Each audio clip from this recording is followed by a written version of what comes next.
The cream-colored wedding invitation sat on my kitchen counter like an elegant insult. Gold embossed letters proclaimed the upcoming union of Madison Elizabeth Collins and James Harrison Sterling III at the iconic Plaza Hotel. My sister's dream. Wedding lavish, high-profile, and dripping with prestige. I was supposed to be the maid of honor. At least, that's what Madison had told me. Until yesterday. Emma, we need to talk about your appearance at the wedding, Madison said over lunch at her favorite overpriced bistro. She poked at her salad as if the romaine offended her and wouldn't meet my gaze. I looked down at my outfit: simple black slacks, a navy blazer, low heels. Professional, modest, comfortable. What about it? I asked. Madison sighed like she was carrying the weight of the world. James's family is very particular. His mother's on the board of the Metropolitan Museum. His sister was just featured in Vogue. We need everything to be perfect. Ah, there it was.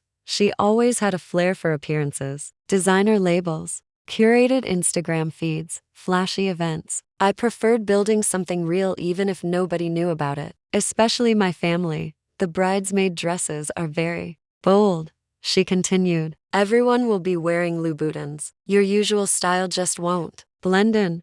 I can buy a new dress, I offered, keeping my voice even. Madison rolled her eyes. It's not just the dress, Emma. It's everything. The sensible shoes, the plain jewelry, that ancient car you drive. You look like a small-town librarian, not a Collins. I touched the simple pearl necklace at my throat, a final gift from our grandmother. I like how I dress. That's the problem. She burst out, her perfectly painted face showing a rare crack. You don't care how it looks. Do you know how embarrassing it is when people ask what you do and I have to tell them you work at some tiny financial firm? I smiled faintly. My tiny firm was Wilson Global Investments, one of the most powerful private equity firms in the world. I'd built it quietly, strategically, and anonymously. Madison didn't know. Nobody in my family did. I saw the guest list. I said, James's boss is coming? She perked up instantly. Yes, Edward Sterling. He's James's uncle. The whole Sterling family will be there. That's why everything has to be perfect. Their connections could change everything. If only. She knew. I'd acquired Sterling Corp in a quiet takeover 6 months ago. Edward Sterling was now one of my board members. He reported to me. I promise I won't embarrass you, I said quietly. Madison reached across the table and patted my hand, like I was some lost cause. Sweetie, you can't help it. You are who you are. That's why. She inhaled. I think it's better if you don't come to the wedding. For a moment, the bistro went silent, the ambient chatter fading into nothing. You're uninviting me? I asked. Don't be dramatic. I'm just trying to protect the family's image. James is going places, Emma. This wedding, it could open doors for all of us. I can't risk anything going wrong. I stared at her. My sister, the girl I used to braid hair with on rainy days, the woman I no longer recognized. So I'm not sophisticated enough to attend your wedding? She looked away. It's not just that. It's what you represent. Everyone else has made something of themselves. Look at me. I'm marrying a Sterling. Mom and Dad have their country club status. But you, she shrugged. You're just ordinary. The irony was almost funny. That morning, I'd closed a $2 billion tech merger while drinking my morning coffee. My net worth was higher than the entire Sterling family combined. But because I didn't broadcast it, Madison thought I was beneath her. I see, I said, rising from the table. Well, I wouldn't want to tarnish your perfect day. Don't be like that, she whined. You can still send a gift. Something nice. I mean, you must have some savings, right? I didn't answer. I didn't need to. Back in my penthouse office disguised as a modest advisory firm to keep my anonymity, I picked up my phone. Sarah, I said to my assistant, connect me with James Sterling, junior or senior? She asked. And, anonymously, junior. And yes, just patch me through as a potential client. Moments later, James's voice came over the line. James Sterling speaking. How can I help? Mr. Sterling, I'm calling about a significant investment opportunity. My firm is considering a large position in Morgan Stanley's new tech fund. Excellent, he said quickly. May I ask what firm you're representing? Wilson Global. There was a pause, then a sharp inhale. Wilson Global. As in Chairman Wilson's firm? The same. I had no idea you were considering. I mean, we'd be honored to. Would it be possible to arrange a meeting with the chairman? I smiled. Actually, I'd like to discuss this in person. Are you available tomorrow morning? Yes, absolutely. The chairman will be in your office at 10 a.m. He stammered his agreement, probably already fantasizing about the commission on a deal that size. If only he knew he was speaking to his bride-to-be's plain sister. After hanging up, I walked into my private dressing room the size of Madison's entire apartment and selected a charcoal Armani suit. For years, I saved these for overseas deals and summits. Tomorrow, I'd wear it on home turf. Sarah, I called, cancel my morning meetings and pull the latest Sterling Asia reports. And book a driver. Of course, she said. Is this about your sister? I gave a slight smile. She wanted a perfect wedding. Let's give her a perfect lesson instead. The next morning, I stood in my dressing room, no longer Emma, the disappointing sister in flats and cardigans, but Chairman Wilson. My charcoal Armani suit was perfectly tailored, the Cartier watch on my wrist gleaming beneath the soft morning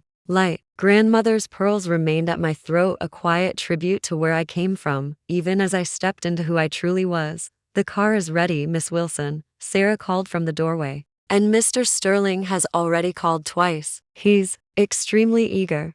I allowed myself a small smirk. What's his anxiety level? Off the charts. He's redecorated the office overnight and brought in orchids, fresh ones. And Madison? She's called him 4 times this morning, apparently in a panic because he postponed their wedding venue tour. She doesn't know who you are yet. Perfect. The drive to Sterling Investment Group's sleek Manhattan headquarters took just under 25 minutes. Thomas, my driver, pulled up to the curb precisely at 9:57 a.m., the kind of timing that makes a statement without words. As I stepped out, heads turned, and waiting in the lobby was the entire executive team. Front and center, James Harrison Sterling III, visibly trembling in his tailored navy suit. Chairman Wilson, he greeted, voice clipped and bright. Welcome. We're honored. He took one step forward, then froze. Recognition hit him like a lightning strike. His mouth opened, closed, then opened again. Emma. But, how what?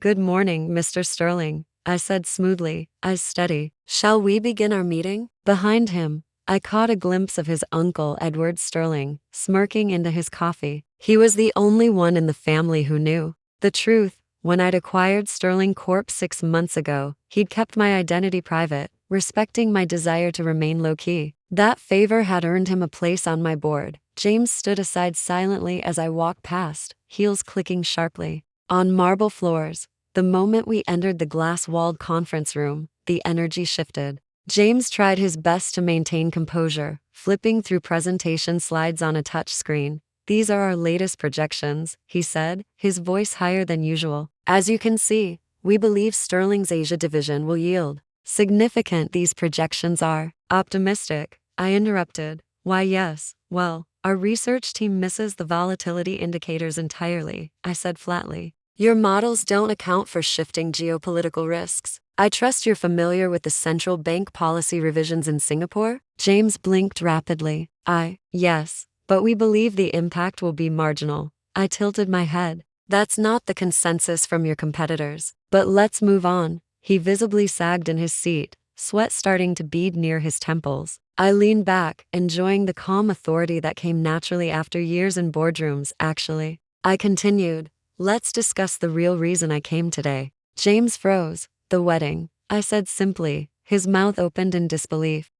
She doesn't know, does she? No, she doesn't know that I'm the founder of Wilson Global. She doesn't know that I own Sterling Corp. And she certainly doesn't know her fiancé reports to a board chaired by me. Oh God, he muttered, burying his face in his hands. Back in my office that evening, I sat at my desk, staring again at the wedding invitation, still as pristine and pretentious as when it first arrived. My phone had been vibrating all day with calls from James, Madison, and even our parents. Word was clearly spreading. Sarah, I called out, what's my schedule look like for the wedding weekend? You're set to be in Milan, she said. The European Businesswomen's Summit. They're announcing your award Businesswoman of the Year. Perfect. I leaned back in my chair. Send Madison a note. Tell her I can't attend due to prior obligations. And let's send a gift. Something memorable. How memorable? I paused, thinking about all the times she belittled me, mocked my clothes, scoffed at my career. $10 million, I said calmly. to her favorite charity. Anonymously, Sarah let out a low whistle. That'll sting. She'll spend the rest of her life wondering if every major donation came from the sister she tried to erase. That night, I changed into jeans and a cozy cardigan and drove my ancient Tesla to my favorite neighborhood Italian place. Maria, the owner, waved me in like I was family. Emma, pasta and red wine? You know me too well. I smiled. Settling into a quiet corner booth, my phone buzzed again. Madison for the 20th time. I declined it, Maria noticed. Bad day? Interesting one. She set a glass of wine in front of me. You always say that when someone gets what they deserve. I laughed softly. Do I? You wear it on your face, Kara. I took a sip. The wine was bold and grounding. Earlier that day, I'd shaken the confidence of one of the most arrogant men I'd ever met, my own future brother-in-law. And I hadn't even started with Madison yet. She still believed I was the sister who didn't belong, who didn't measure up, who drove the wrong car and wore the wrong clothes. But soon, she'd find out who I really was. And when she did, her perfect world would never be the same. The day after the meeting with James Sterling, the calls increased from Madison, from my parents, from James again. My phone buzzed so often, Sarah finally muted it herself. Your sister left 3 voicemails in a row, she informed me, holding back a smile. Should I transcribe them? No, I said, sipping my espresso. Just delete them. If she's that curious, she can Google me like everyone else. I hadn't heard from Edward Sterling directly, but his silence said plenty. He understood exactly what I was doing, letting my sister and her golden fiancé stew in the knowledge that their embarrassing relative had more power than either of them could dream. By mid-afternoon, James had sent over revised projections for Sterling Corp's Asia expansion.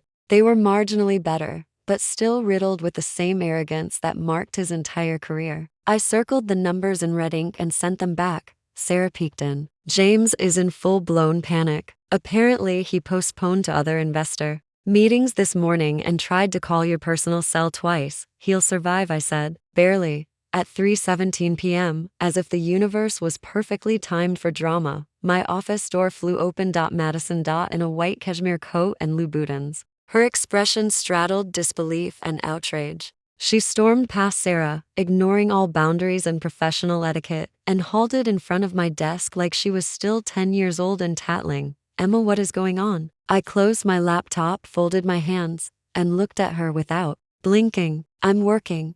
You're working? She laughed bitterly. Is that what this is? You humiliated James. What were you doing in his office yesterday dressed like some billionaire CEO? I arched a brow. Because I am a billionaire CEO. Silence. Madison blinked rapidly, as if trying to process words in a foreign language. Wait. What? Wilson. Global Investments, I said calmly. Founded it 8 years ago. You may have heard of it.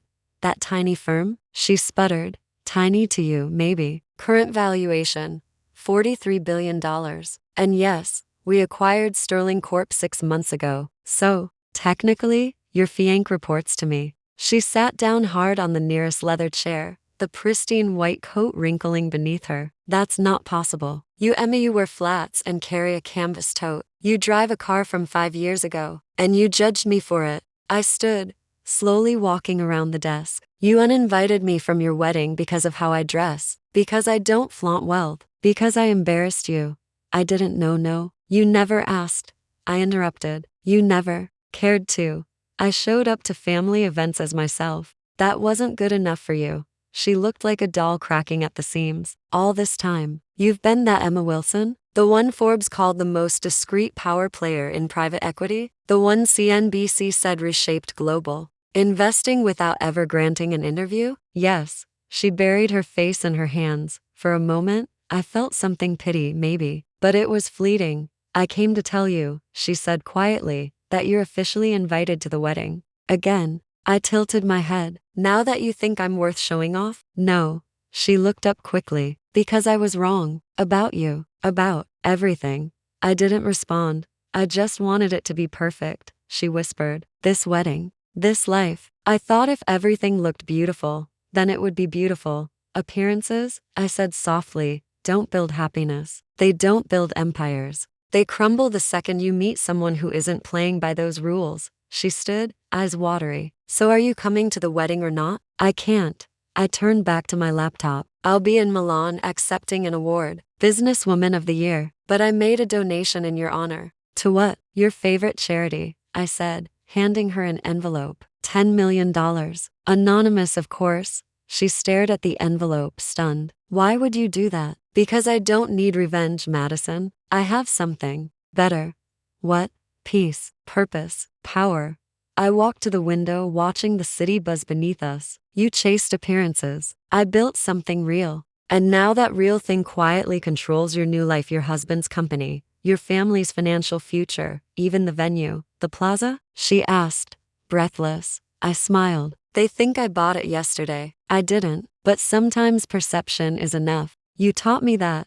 I turned back to her one last time. Good luck with the wedding, Madison. I hope it's everything you dreamed now that you understand what dreams are actually worth. She left without another word. Sarah reappeared. Should I prepare a press packet for Milan? Yes, I said. And book me a suite at the plaza next week. Let them whisper. As she nodded and left, I returned to my desk, my world steady, my values intact. Let Madison plan her fairy tale. I was living mine, no gowns, no tiaras, just power wrapped in quiet confidence. And the next chapter? It hadn't even begun. The whispers began before I even entered the conference hall in Milan. I could hear them echoing softly behind me, the media, the executives, the competitors, all speculating whether Chairman Emma Wilson would finally speak publicly for the first time in her career. She would. As I stepped up to the podium that afternoon to accept the Businesswoman of the Year award, cameras flashed in rapid bursts. For years, I had been the invisible force behind some of the biggest investment deals in the world. But today, I stood in front of them in a crisp white suit, grandmother's pearl necklace gleaming, no longer hiding behind modesty or simplicity. Success, I said into the microphone, isn't always loud. Sometimes it grows quietly while the world is too busy judging the wrapping to look at what's inside. The room erupted in applause. And just like that, the world saw the real me. Emma Wilson, billionaire, founder, chairman, but not Madison, not yet. That same evening, I received a panicked call from James Sterling's assistant. The Plaza Hotel had just informed them that their preferred ballroom was no longer available for the wedding. Renovations, delays, apologies. I hadn't done a thing, but the rumor that I had bought the hotel had spread far enough to cause a ripple. A delicious ripple. By morning, Madison had emailed me again. Subject line, please. She wrote that she didn't care about appearances anymore, that she wanted me at the wedding, that she was sorry, genuinely, and that she didn't want to get married without her sister there. I stared at the screen for a long time. She wasn't lying, but she also wasn't ready to understand the full truth. She still saw me as a fix for her mistakes, not as a person she'd wronged. So I didn't reply. Not yet. Instead, I returned to New York and visited the one place that still made me feel grounded, Maria's Little Restaurant. As usual, she greeted me like an old friend. Wine? She asked, already pouring before I answered. Always, I said, sinking into my favorite booth. It's been a week, she laughed. Saw you on the news. Emma Wilson steps into the light. That you? Apparently. She sat across from me without asking. I always knew there was something big about you. The way you tip, the way you watch people, the way you ask questions. People like that aren't ordinary. I smiled. My sister still thinks I am. She'll figure it out. Or she won't. That's not your problem. It was true. Madison's opinion no longer had weight, but the wound she'd left still ached in quiet ways. Not because of the wedding, but because I had once hoped she'd be proud of me. My phone buzzed again, this time a message from Edward Sterling. James has officially stepped down from Asia expansion leadership. Board was not impressed with his recent projections. He'll stay on, but not in charge. Thought you'd want to know. I did. I typed back a quick thanks, then leaned back in my seat, watching the rain patter against the window. The empire I'd built had once been a shield, a secret sanctuary where I could prove myself without their judgment. Now, it was something else, a truth too big to ignore. Madison was learning that lesson the hard way. The plaza situation had unraveled. Fast vendors backing out, decorators confused, guests asking questions. All because the venue was under review, and someone whispered that I might have something to do with it. I didn't, but perception was powerful. And now, the same obsession with image that led her to exclude me was threatening to ruin her. Big day. Back in the office, Sarah greeted me with a new folder. James sent another revised pitch. For Sterling Asia? I asked, flipping it open. No, for a new fund, smaller, smarter, based on your Milan speech. I raised an eyebrow. So now he's inspired.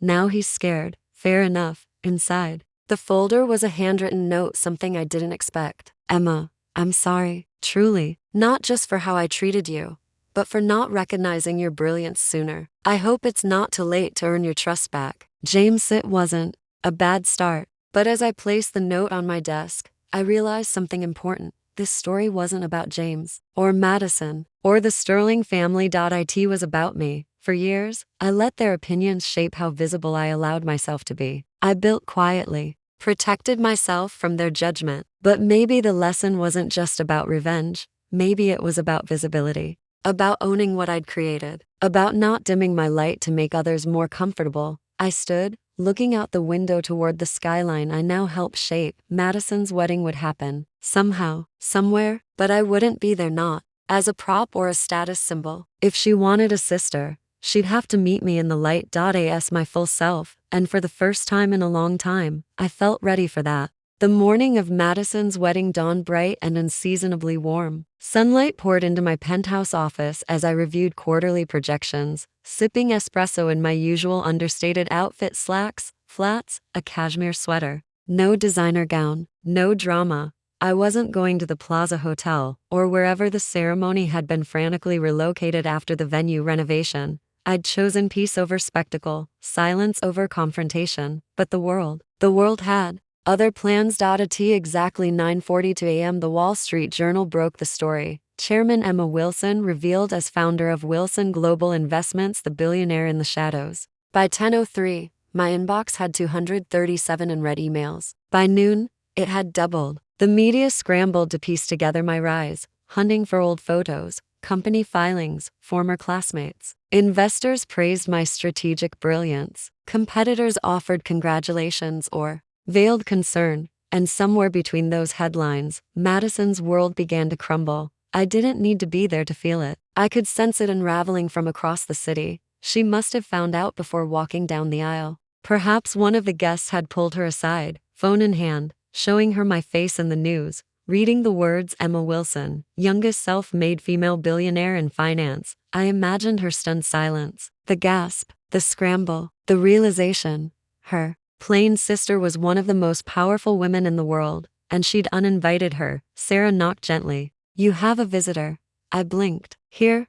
She says she won't leave unless she talks to you. Madison? Sarah nodded. I sighed, closing my laptop. Send her in. Madison walked in slowly, still in her rehearsal outfit, heels clicking, hair flawless, but eyes wide with disbelief. I had to see for myself, she said quietly. Guess Vogue missed a real story, huh? I replied. She gave a shaky laugh, then sank into the leather chair across from my desk. All this time, I echoed. I built something real. While you measured worth in appearances, she flinched. I didn't know.